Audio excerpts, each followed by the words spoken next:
Greetings, cats and kittens. Welcome to Libby's Lullabies. Today I am going to be reading a really cool story. What makes the story so cool is that it is based upon a true story. It's about a 9 or 10-year-old little girl that played for the President of the United States in 1863. Today I am going to be reading Dancing Hands, how Teresa Carreno played the piano for President Lincoln by Margarita Engle, with illustrations by Rafael Lopez. So you guys, sit back, lie down, either way, just absorb the story.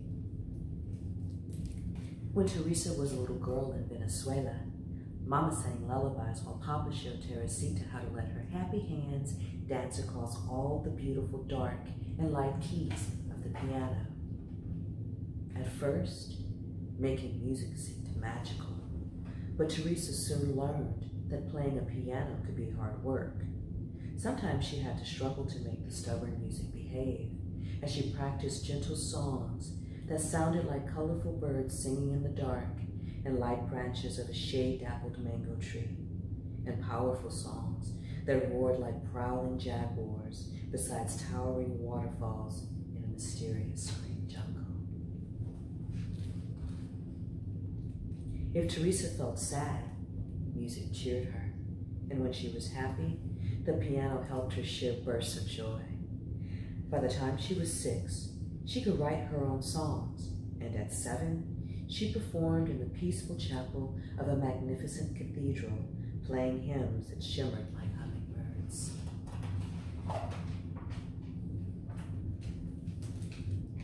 Music was Teresita's delight, but suddenly, when she was 8, a war changed everything.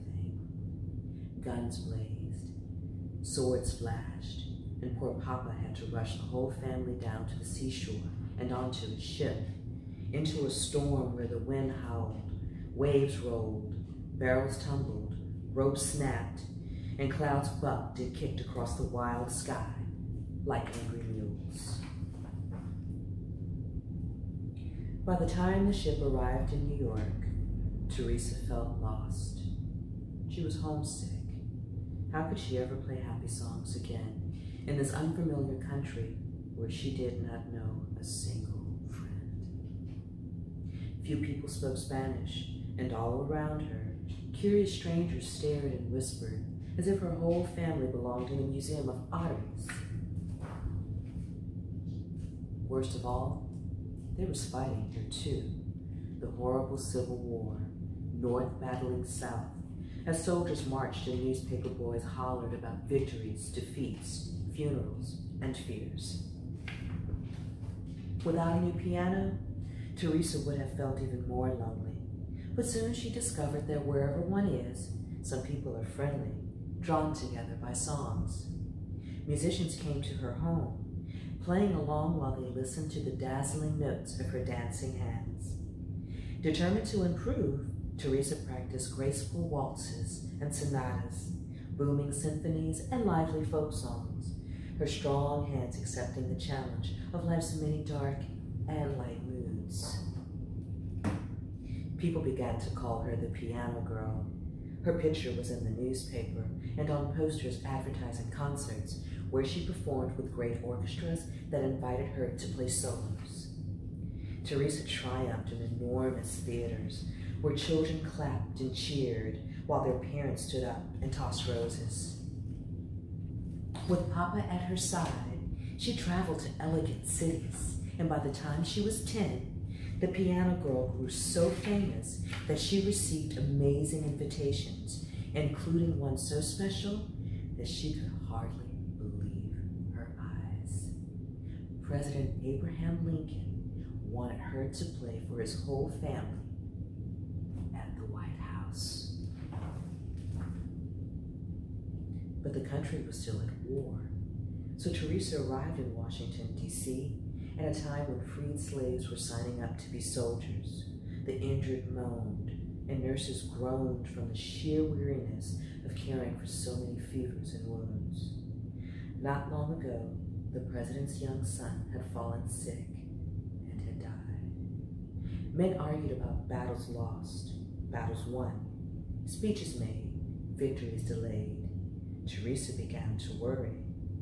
How could music soothe so much trouble? Poor Abraham Lincoln. Teresa hoped she could entertain the president, his grieving wife, and their 2 surviving sons. Her fingers might stumble, the rhythms emerging too slow or too fast. But Teresa was brave, and she believed in trying her best. So she entered the White House silently, clutching Papa's hand fiercely, as they stepped into a room so red that it looked like a storm or a sunrise.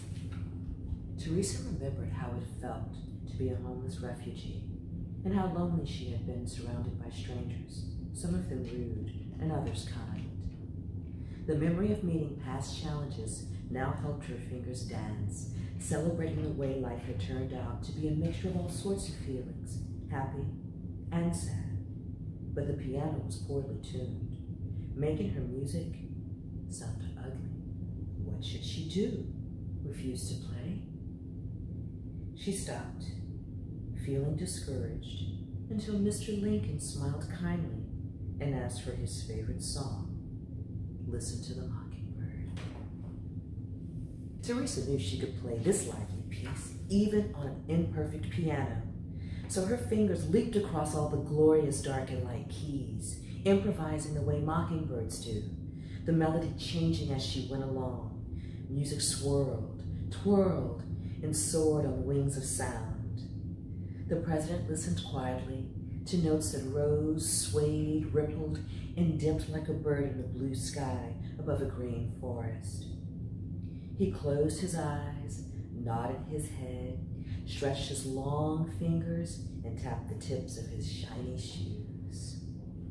When the joyful song ended, Abe Lincoln stood up and clapped, smiling at the piano girl, who smiled too, because she knew that her music had brought comfort to a grieving family, at least for one brief, wonderful evening of dancing hands.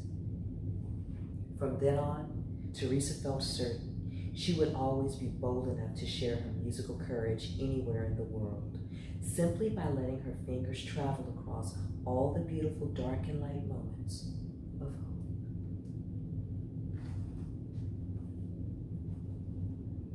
How cool is that? And now I'm going to read you the historical note, because this was a real little girl. Maria Teresa Carreno Garcia de Sena, 1853 to 1917, was born into a musical family in Venezuela. Her father was a politician and amateur pianist who taught her how to play. By the time she was 6, she was already composing her own music, and soon she was performing. In 1862, a revolution forced her family into exile. After they settled in New York, Teresa played at Irving Hall. She received several piano lessons from Louis Moreau Gottschalk, and in 1863, her original composition, Gottschalk Waltz, was published. She played as a soloist at the Boston Philharmonic and traveled to Cuba, where she performed to great acclaim. In the fall of 1863, Teresa received an invitation to play for President Lincoln. He had already freed the enslaved people with the Emancipation Proclamation, and the Union had triumphed at Gettysburg. Saddened by the death of his son Willie, and worried about the future of the nation, Lincoln often took comfort in musical performances, including concerts by Teresa Carreno's teacher, Gottschalk. Or I wonder if it's Gottschalk. Not exactly sure. After her White House performance, Carreno toured Europe, where she played for the famous composers Gioacchino Rossini and Franz Liszt. Later, tours took her all over the world, including Australia, New Zealand, and South Africa. She returned to Venezuela only once, because her countrymen disapproved of her, scandalized by the independent spirit that caused her to divorce 3 times before finding happiness with her 4th husband.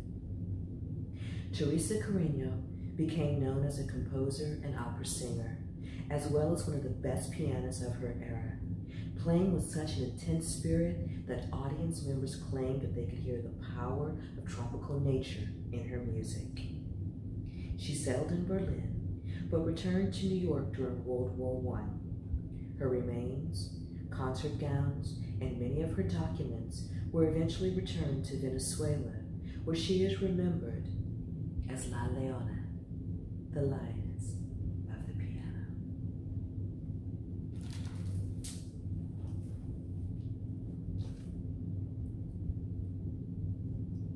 Wow. Wow. I want you guys to enjoy the rest of your day, or your evening, your week, or your weekend, and I will see you next time on Loopy's Lullabies. Cheers.